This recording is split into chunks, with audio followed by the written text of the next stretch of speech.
Olá, sejam bem-vindos ao Diálogo Brasil. Hoje nós vamos conversar sobre as propostas de mudanças nos planos de saúde, como, por exemplo, a criação de uma franquia, como acontece nos seguros dos carros. Quais os impactos para os clientes e para as empresas? Vamos abordar ainda, claro, a crise do SUS, o Sistema Único de Saúde, que tem uma relação estreita com a saúde suplementar no país. Convidamos o professor de saúde coletiva da Universidade de Brasília, Everton Nunes da Silva, doutor em economia, ele que também é especialista em tecnologias e em custos da saúde. E também, como nossa convidada, a doutora Ildecera Amorim, diretora de Relação de Consumo da Associação Brasileira das Advogadas e conselheira da OAB-DF. Mas antes de começar a nossa conversa, vamos chamar a repórter Graciele Bittencourt para falar um pouquinho das propostas que mudam os planos de saúde. Estevão, nesse momento de crise, muitas famílias estão cortando despesas e o custo dos planos de saúde pesa bastante no orçamento, né? Nos últimos anos, o aumento das mensalidades tem ficado acima da inflação. E só de 2015 para cá, mais de 2 milhões de pessoas encerraram seus planos. Segundo o Instituto de Defesa do Consumidor, por 3 anos seguidos, os planos de saúde estão no topo do ranking de reclamações. Quase 1/4 das queixas recebidas no ano passado foram relacionadas ao setor. A Agência Nacional de Saúde Suplementar está analisando uma proposta que pode liberar a venda de planos com franquia. Aí o consumidor teria que pagar um valor a mais para usar alguns serviços do plano. Algo parecido com o que já acontece com o seguro de automóvel. Também pode ser aprovado que uma parte do custo das consultas e exames seja paga pelo usuário. Alguns planos já fazem isso, mas não existe uma regulamentação específica. Resta saber como fica o consumidor nessa história, Estevão. Será que essa mudança vai causar uma redução nos preços ou, na prática, vai se tornar um custo a mais para quem usa os planos de saúde? Doutora Ildecera Amorim, seja muito bem-vinda ao Diálogo Brasil. Eu repasso a pergunta da Graciele. Qual a primeira avaliação dessas duas propostas, franquia e coparticipação, que estão sendo analisadas? Consumidor prejudicado. Por quê? Porque, na verdade, a dúvida dela está correta. Não vai diminuir. Não vai diminuir. É um comparativo com as bagagens, né? Que iriam diminuir os preços das passagens e não diminuíram. Então, o que ocorre é que o consumidor, parte mais fraca, é sempre a mais prejudicada. Por isso, precisa estar atento. Precisa olhar esse contrato, precisa ver qual a assiduidade que ele tem, com que frequência ele utiliza esse plano, porque se for um consumidor que utiliza o plano com frequência, não vale a pena ele fazer esse contrato nem de franquia, nem de coparticipação. Nem de uma, nem de outra. Nem de uma, nem de outra. Aquele é cliente que utiliza muito, faz muitos procedimentos. Isso, como o caso dos idosos, dos pacientes com doenças pré-existentes. Então, esses devem permanecer com o pagamento integral, porque, ao final, ele não vai saber quanto que ele vai pagar de mensalidade. Cada vez que ele fizer uso de consulta, de exame, ele vai pagar uma parte. Ao final, a mensalidade vai estar maior do que se fosse integral. Então, é preciso ter muita atenção na análise desses contratos de franquia e de coparticipação, sobretudo por esses consumidores idosos e que fazem e que usam com frequência o plano. Não é obrigatória a mudança.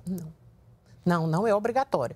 Por isso é que o consumidor precisa estar atento ao contrato, né? E à sua realidade. Não é obrigatório. Se ele tem um plano integral, ele pode continuar com o plano integral. E se ele é um novo consumidor de plano, ele vai escolher dentre os que estiverem disponíveis qual que melhor se adequa à sua necessidade. Professor Everton, da mesma forma, eu lhe dou as boas-vindas aqui ao Diálogo Brasil.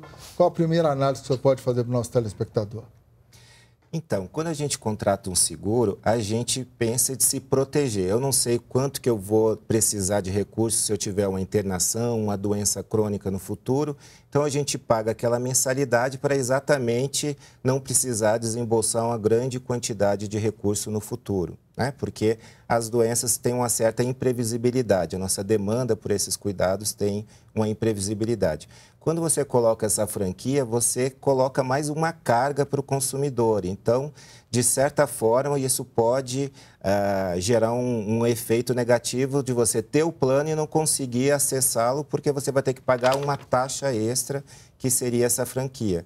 Então, o próprio sistema que seria para proteger o consumidor, ele pode gerar esse efeito negativo de não concretizar o seu consumo quando ele tiver a necessidade.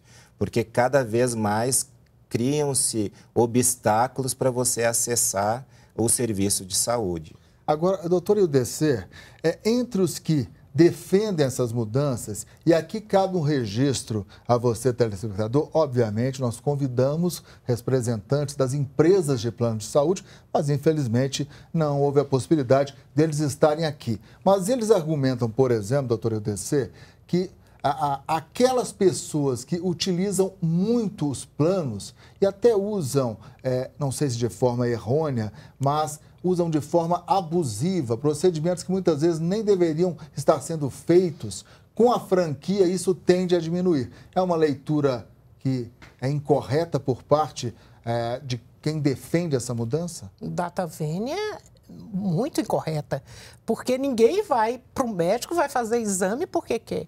O consumidor, ele não tem conhecimento técnico. Quem vai definir os exames que ele vai fazer é o médico. Então, o consumidor não chega e diz, doutor, eu quero que o senhor diga que eu tenho que fazer o exame A, B, C, D. De forma alguma. O termo, inclusive, são procedimentos desnecessários. Como? Se os procedimentos, quem determina é o médico. O consumidor não tem poder para dizer ao médico qual o procedimento que ele vai fazer. Esse entendimento é completamente equivocado e até me causou fiquei até assustada com uma justificativa dessa, quando, na verdade, o máximo que o consumidor consegue é marcar as consultas. Mas procedimentos não dependem do consumidor, dependem do médico. A coparticipação, professor Everton, até já existe. O senhor acredita que ela deva passar por algum aperfeiçoamento, digamos? Então, não existe uma regulação de quanto vai ser essa coparticipação. Então, acho que o projeto de lei ele quer definir isso para se vai ser 5% do valor da consulta, 10%. A coparticipação, só deixando claro, é quando o cliente, quando ele usa o plano, ele paga uma parte. Isso. E geralmente isso é utilizado para consultas. Então, a pessoa pode ter um estímulo de querer consultar várias vezes e isso é uma decisão do paciente. Mas, por exemplo, quando a gente está pensando em exames ou internações, isso não faz o menor sentido. Que foi como foi falado aqui, que isso é uma prescrição médica. Então, não é o indivíduo voluntariamente que vai demandar esses procedimentos, é a necessidade da saúde. Pelo fato da coparticipação já existir, algumas empresas já oferecerem esse produto aos seus clientes, há mais prós do que contras. Qual avaliação que a senhora faz? Na verdade, é o que eu coloquei, não é? Quando você... em tese, é um consumidor que não adoece muito, embora a doença não tenha data, não é? Não tem idade. Imprevisto acontece, né? Mas se é saudável, então a coparticipação pode vir a ser interessante dependendo do quantum dessa coparticipação, não é? Mas, repito, se é um consumidor que já tem doença pré-existente e é idoso, passe bem longe desses planos de franquia e de coparticipação. Mantenha o atual plano integral. O em plano que ele integral. se encontra. Sim, o integral. Mesmo num primeiro momento, ao ele analisar a mensalidade que ele paga, se ela for maior, mesmo assim, é melhor ficar com essa mensalidade um pouquinho maior até. Com certeza. Com certeza é melhor ficar com a mensalidade integral. Exatamente porque ao final do mês, como ele tem mais frequência de exames e consultas, esse valor vai ficar muito acima do integral que ele pagaria. Consumidor ou cliente, quando a gente está abordando o tema saúde, qual termo nós devemos usar? Quer dizer, já é uma maior confusão, né? São consumidores. Consumidores. São consumidores. O SUS usa o termo usuário. não é? Mas são consumidores. Dos planos de saúde, são consumidores. Qualquer problema que haja nessa relação, que é uma relação de consumo, será resolvida sob a égide do Código de Defesa do Consumidor. Professor Everton, qual o papel do Estado nessa relação, né? Uma empresa privada e um cidadão do outro lado que a contrata. Então, a gente tem que entender que o plano de saúde não é uma decisão individual, né? Claro que você vai lá, contrata uma operadora de plano de saúde, mas isso tem consequências na saúde pública também, porque geralmente as pessoas elas vão deduzir esse gasto com plano de saúde no seu imposto de renda. Então, aquele recurso que iria para o Sistema Único de Saúde, ele deixa de ir via renúncia fiscal. Da mesma forma, são as empresas que concedem planos de saúde para os seus funcionários. Ela também vai ter lá um desconto no seu imposto de renda de pessoa jurídica, né, do gasto que ela concedeu para os seus funcionários. Esse dinheiro não vai para o Sistema Único de Saúde. Então, a gente tem que verificar o que a gente está trocando. O Sistema Único de Saúde não é só o hospital. A gente tem várias outras ações dentro de promoção, de prevenção de doenças, né? e promoção da saúde, que isso não se verifica nos planos. Então, quando a gente fala da coparticipação, a pessoa que iria ao médico para saber, talvez, se prevenir de alguma futura doença no futuro, se tiver coparticipação, vai inibir esse movimento. Então, você só vai no plano de saúde quando já tem a doença manifestada. Então, isso pode gerar problemas de você já ir num estágio mais grave da doença, porque, além de você pagar a mensalidade, tem que pagar essa coparticipação, né? Doutor Ideucê, na visão da senhora, a agência reguladora, ela está pecando? Qual o papel que ela deveria estar exercendo hoje, se for alvo de críticas por parte da senhora? A agência hoje, não só hoje... Nós estamos falando da ANS, a Agência Nacional de Saúde Suplementar. Sim, a ANS. Ela já vem de algum tempo com muita timidez no que se relaciona à defesa do consumidor na área de saúde. Ultimamente, nós temos visto grandes vitórias dos planos de saúde com o aval da agência. Os planos de saúde têm aprovado tudo que eles pedem na agência. Por exemplo, uma que foi recente para relembrar o nosso telespectador. Os próprios reajustes, que este agora está sob investigação do Tribunal de Contas da União. Em torno de 13%? Eles ainda não divulgaram. Eles não divulgaram porque o Tribunal de Contas pediu informações mais detalhadas do cálculo desse reajuste. Não é? Então, eles ainda não divulgaram. Vão divulgar, talvez até por conta desse questionamento. Mas o comportamento dos reajustes tem se mantido até acima da inflação. Sim, esse reajuste ele tem sido calculado acima da inflação e sem uma justificativa plausível. Não há transparência, a grande verdade é essa. Não há transparência. O consumidor ele não sabe por que se chegou àquele reajuste. As operadoras dizem que necessitam de um percentual X, a agência coloca X menos 0,001 e nós ficamos indefesos. Nós temos que concordar, nós fazemos o quê? Daqui a pouco a gente volta com mais explicações e análises sobre essas propostas de mudanças nos planos de saúde.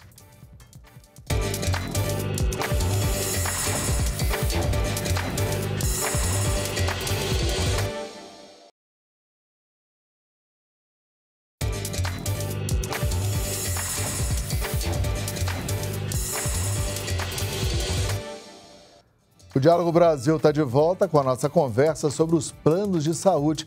Então, vamos fazer o seguinte, vamos começar esse bloco ouvindo a opinião dos consumidores. Já aconteceu de eu marcar o plano de saúde não liberar um exame e eu fiquei sabendo na hora de fazer o exame, e também já aconteceu de eu ter feito uma cirurgia e aí depois veio a conta para eu pagar porque o plano de saúde se recusou a pagar e eu tive que brigar. Desde chegar no consultório médico, aí o médico reclamar do convênio ser ruim, de não estar pagando, né? Uma pessoa que ganha um salário mínimo, como é que ela vai fazer um plano de saúde? Ela tem que comer, ela tem que vestir. E quando é casado, tem que dar assistência à família e filhos. Tem que recorrer à saúde pública, né? Eu já tive que migrar várias vezes atrás de um plano de saúde. A gente passa da idade e o plano vai abusando, né? Então eu já fiz algumas transferências de plano em função do valor e a gente não sabe aonde recorrer. As operadoras aumentam quando quer, da forma que quer, e a gente fica à mercê disso aí. Não tem fiscalização, não tem um ANS, que é o órgão regulador, não regula nada. Se eu não tivesse o plano de saúde em grupo, hoje eu não teria condição de fazer plano de saúde. Porque hoje, com minha idade, se fosse encontrar um que aceitasse, eu não aguentaria pagar. Tem um mosaico de opiniões, né? A maioria recheada de críticas em relação às empresas de planos de saúde. Pelo que eu percebi no primeiro bloco, do senhor e da senhora, ambos concordam que não será a franquia nem a coparticipação que vai resolver essa enxurrada de problemas que estamos acompanhando. Quais são os caminhos, doutor Eudécia? Bem pertinente as reclamações dos consumidores, porque é isso mesmo. A demanda no judiciário é imensa com relação a essas questões de negativa, inclusive de cirurgias e até para portadores de câncer, o que eu considero um absurdo. Então, a solução, no meu humilde entender, seria uma fiscalização efetiva mesmo, com planilha de custo, com redução de lucros dessas operadoras, porque não se sabe, não se tem, não há transparência com relação a esses custos, doutor Everton pode falar mais sobre isso, e nós não sabemos efetivamente o tamanho desses lucros, porque se as operadoras a todo instante pedem reajustes, pedem aumento de mensalidades e os médicos reclamam que recebem muito pouco, tem alguma coisa errada e não há equilíbrio. Essa conta, ela está estranha. Professor, o senhor vê realmente esse descompasso entre as planilhas, que segundo a doutora Eudécia, pecam pela falta de transparência, às vezes nem são apresentadas, e as reclamações dos médicos? O que você mais ouve é o médico reclamando que recebe muito pouco do plano. Diferentemente da saúde pública, que tem todos os sistemas de informação que estão disponíveis para a gente analisar os dados, a saúde suplementar ela não tem essa mesma transparência. Então, fica difícil a gente opinar especificamente qual é o problema, né? Mas todas essas medidas que estão sendo tomadas vão agravar os problemas falados pelos consumidores. Por quê? Porque eles vão aumentar o custo. E a ideia do plano de saúde é cada vez cobrar mais dos pacientes, principalmente aqueles mais idosos, que é exatamente na fase que você mais precisa do plano de saúde. Então, você paga desde cedo, né, quando você é saudável, para exatamente no futuro você conseguir usufruir do plano. E esse é um movimento inverso que está sendo feito, né, agora com essa reforma. Você vai penalizar cada vez mais os indivíduos idosos e aqueles com mais problemas de doenças crônicas, né? Tanto com a franquia quanto o aumento do reajuste, né? E aí cabe a gente frisar que os planos de saúde, eles têm sempre acima da inflação o reajuste. E agora com a lei, né, a emenda constitucional 95 do teto dos gastos, a saúde pública vai ficar só com a inflação. Então, dizem que na saúde pública tem que aumentar a eficiência. Então, acho que as operadoras também têm que buscar essa questão na melhora da gestão dos recursos. Já que o senhor citou o teto de gastos, né? Tradicionalmente, União, Estados e Municípios têm injetado na saúde anualmente 13,7% do PIB. O PIB é o Produto Interno Bruto, né? Isso dá em torno de 230 bilhões de reais por ano. E a gente ouve muito essa questão. O problema da saúde não é falta de recurso, não é falta de dinheiro, falta de gestão. Essa leitura é correta na visão da senhora, doutora Eudécia? Eu creio que sim, porque efetivamente nós ouvimos muito isso. Dinheiro tem, tanto que às vezes eles devolvem para os cofres porque não utilizaram. Então, isso aí já denota que tem alguma falha nessa gestão. Quer dizer, é uma gestão que poderia ser modificada, remodelada, para ter uma participação maior, porque não justifica o Estado ter o dinheiro e as pessoas morrerem nos corredores dos hospitais, como nós estamos vendo em todo o Brasil, não é só no Distrito Federal, não é? Pacientes que não têm remédio, que não têm morfina, que não têm simples comprimidos para dor. Não justifica. Às vezes a gente insiste muito em analisar também o Sistema Único de Saúde, porque é difícil você separar uma coisa da outra, na medida em que, se muitas pessoas hoje não conseguem mais pagar um plano de saúde, uma das pessoas ouvidas pela nossa equipe de reportagem reclamou disso. Teoricamente, haverá uma migração desse pessoal que não está conseguindo pagar o plano para o Sistema Único de Saúde. Eu tenho aqui uma frase do doutor Reinaldo Camargo, ele é presidente da Associação Brasileira de Medicina de Grupo, e ele argumenta o seguinte: não se pode pensar em separado saúde suplementar e pública. Ele tem razão, professor? Com certeza. A questão da saúde pública e da suplementar, você tem recursos que você colocaria na saúde pública e você acaba transferindo indiretamente, incentivando os planos de saúde. Se você analisar a questão do gasto per capita por pessoa na saúde suplementar e na saúde pública, há uma disparidade muito grande, sendo que o SUS oferta muito mais serviços, toda a questão das vacinas para imunização. Que são, inclusive, referência em nível mundial, né? Todo o tratamento para as pessoas com HIV/AIDS, né? Os transplantes, a questão de toda a parte de atenção primária que não é feita, onde tem lá as medidas de prevenção e controle de doenças crônicas, até mesmo o pagamento da ANS, que é a regulação, ou da Anvisa, que é a regulação de medicamentos, tudo isso é pago com dinheiro público, né? E você gasta muito mais na saúde suplementar e recebe uma contrapartida muito menor, né? Então, a gente tem que pensar onde que esses recursos deveriam ser melhor alocados, né? No rol de reclamações, no rosário de reclamações, melhor dizendo, que acompanhamos há pouco, dos clientes, né, das pessoas que usam plano de saúde, está a dificuldade em manter um plano individual. O que está acontecendo, doutor Idecé? As operadoras, elas não estão mais ofertando os planos individuais. Por que não é mais atraente para elas isso? Porque é regulado pela ANS. O plano coletivo não é. O plano coletivo, eles reajustam como eles querem. Então, não teoricamente, o individual sendo regulado pela ANS teria mais controle? Ou tem mais controle? Sim. Essa é a questão. Essa é a questão. Então, eles não ofertam plano individual mais. Eles chegam para o consumidor e dizem, não, você precisa ter um CNPJ.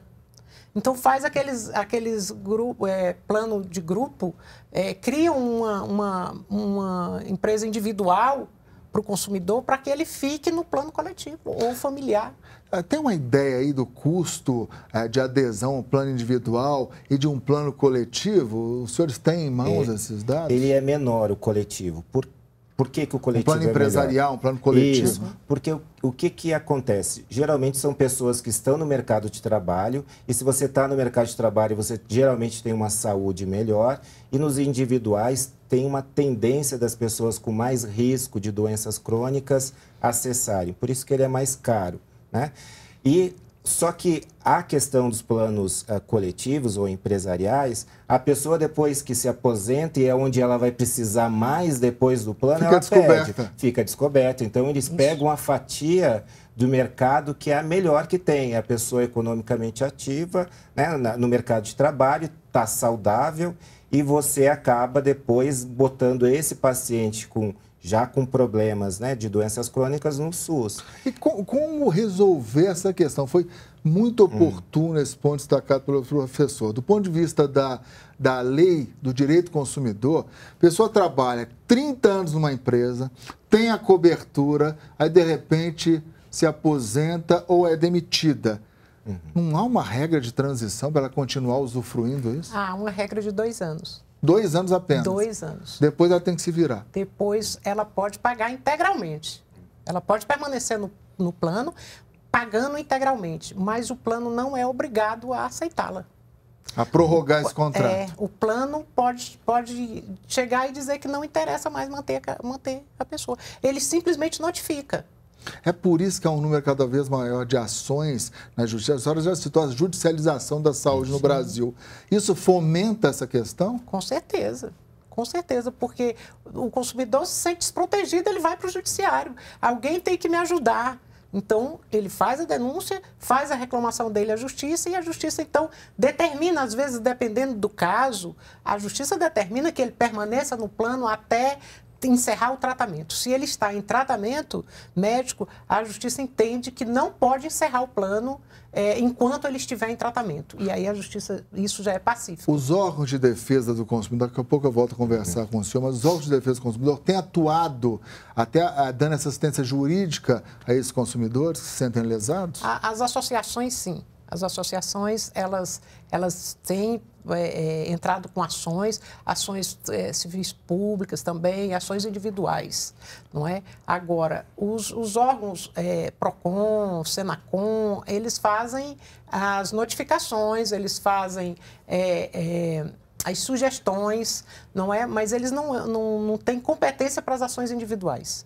Para finalizar, professor, nós citamos muito essa relação SUS, saúde suplementar. Recentemente, o Supremo reafirmou que os atendimentos feitos por usuários de planos de saúde no sistema público, as empresas dos planos devem ressarcir o sistema.